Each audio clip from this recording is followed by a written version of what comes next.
And welcome back to Backstage. I'm here with the Leader Brothers. And before we went to break, we were just about to talk to the youngest leader.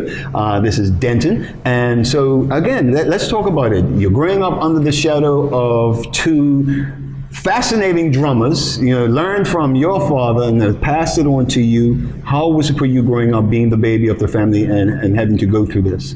It was quite an experience, actually. I have to remember one of the things that do stick out is coming behind my brothers of being established drummers who was then as soon as they heard your name, it was automatic like You got to be good, right? Yeah. So I remember one gig I was playing down at White Horse with a group called Spice. Yes. And my brother Earl came down at that time and he sat in, and man, he took it to a nice level, man. And I'll be honest, I didn't even want to go back. but in time. Due to the encouragement of my brothers, the key word was those guys always used to say, be yourself. You always have, everybody has something to offer. And believe it or not, so I'm told by a couple of other musicians that I am sort of a carbon copy of both of them. Okay. And then there's my own style on top of it. And that's fantastic. Yeah. Because we know who the carbon copy of your father is. Yes. And he's sitting at that Yes. end. Yes. You know. So basically Earl in the middle, he sort of like pulled it into his own, Yeah. and then you've taken what he has and your dad has and putting it all together and still having your own personality on it. And majority of them, I could say I've been mainly self-taught tips for my brothers. Yeah. We used to talk a lot. If it was a drum beat, share the knowledge, give you a nice concept to how things go, and then in turns I used to get fortunate to actually listen to him play. Yeah. The first time ever I played in a band was my brother Earl had me when he was down at Grotto Bay. I think it was on my birthday. I had to be about 15 or so, and he invited me up to play with him, Tom Ray, and Tony Burgess. And then so I got my experience of actually playing with the band like that. Yeah. Because people need to understand when you're talking about the drummer, they're the ones that carrying the beat. They're holding the rhythm. They're making sure everyone else stays in place. So if you're off by one beat, you can throw everything off. You know, in a nutshell. Yeah. All right. So in your experience, and I'm going to find out from each and every one of you, if you would just throw names out there, who have you sat in for? Like, give me are we talking like a Gladys Knight or, or Earl Clue or, anyone you ever played with? I would say the experiences I would say for jamming wise, when I was around Ubis, it was a period of time where if anybody came into the island, they came Ubis first. Yeah. If the show was on Saturday, they was in Ubis on Friday. So I had the opportunity to jam with different musicians that passed through. One of the names that will come right off the top of my head was Pieces of a Dream. Was around there, and I was able to sit in the while the drummer actually played percussion. Gotcha. So that was quite an experience like that. I've always had good other experiences of local artists. My first group was Spice. I went from there to Max Mabry, from Max Mabry to Vincent DeGraff of Legacy. Yes. And after that, I was with Gita for Stench. Then I was with The Unit. And now current, I'm with Wall Street, which has been another pleasant musical experience as well.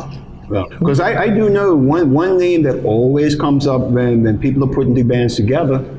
It's the Leader Brothers. Always, when they're looking for a drummer. Especially because Dwight lives in Arizona now. Dwight.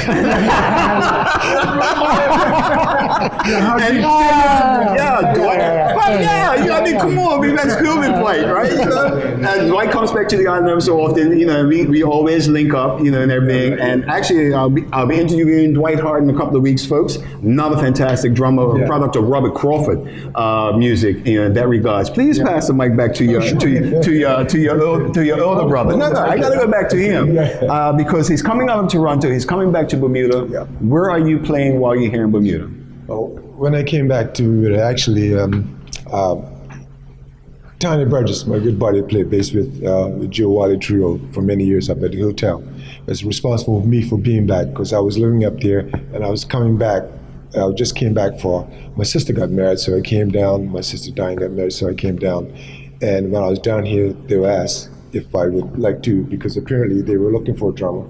And Tony says, I know a Bermudian drummer that's aboard, let me ask him. So Tiny gave me a call. I came down, and this was with the Tom Ray Band up at Sinesta. When Sinesta was Van Sinesta was still up. Sinesta was still up. And Tom Ray Band was consist of Tiny Burgess, myself, Tom Ray, the band leader, the musical. Loretta Augustus, I don't remember her. She used to sing lead. Yep. And then we had trumpet player named Lyle Winwee and Scott Like and Satana Sexman. We were like a 6-7 piece band. So that was one of my first experience of coming back, reading back in shows. Because then you had Brown Sugar, you had a lot of different bands that were at the hotel. We were backing them at Sinatra. So we did that for many years. And then after that, things sort of downsized a bit. Then we became the Tom Ray Trio. Right. And from there, then we left there and we went down to Grotto Bay. So that's when my brother Dan was talking about earlier, and we were down there with Loretta, with Leonie Jones, also it was Leonie Jones, and it was See, there's that song. yeah. It's just been so long ago. been so long ago. Yeah. I mean, the experience for it. I mean, there's so many names. So many going, lots going on. So there. Then from there, what happened is that Tom Ray went away, and he asked Joe Wiley, who was the musical director, entertainment director of the Southampton Princess, then it's now called the Fairmont Southampton, came down and sat in with us. And when he came in and sat in with us, we, him, myself, and Tiny Burgess, Kenny Burgess, well-known nephew, we were a trio, so we kind of hooked up. So when the Tom Ray decided he was going to do other things, then Joe called us and asked if we would come and join him. So we joined Joe at Hamilton Princess, where they used to have called Cotton Club shows in the gazebo bar. We used to do that 6 nights a week back in international shows that came in. So we were the backup band. So we did that for a while, and that season went on, and then obviously things had changed after that. So then we left there and we went up to the Southampton Princess. And from there we were a trio, and we played in the windows. So we were there for a couple of years. So then the hotel changed. It changed into called the Fairmont, and then we went from there to the Water Lot, and then we went up to the Lounge, which was then the Neptune, now called the Jasmine Lounge, and where I am presently now.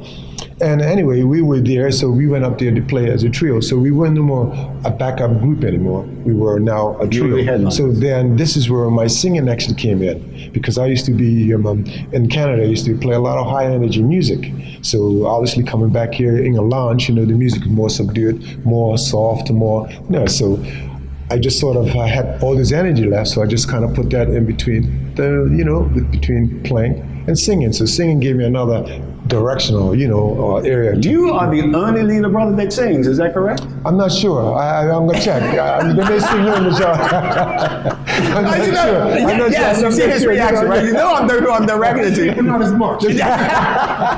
That's all you did. So I went on to lead singer. So then, so we were in the lounge, Jasmine Lounge for many years and stuff like that. And then things turned around. Then Joe sort of stopped playing for a while, and then things changed around again. And then I got an opportunity I was asked to put a trio together, in which now I am playing with my good buddy Dennis Francis and the Mr. Entertainer. I'm sure everyone knows him.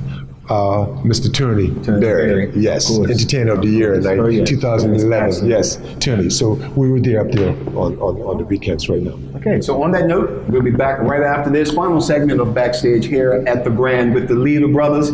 We're actually going to be talking with Earl for a minute. A couple of things we need to find out about his day back in Disco 40 and, his band days and his potential singing career. When we come back. More Backstage right after this.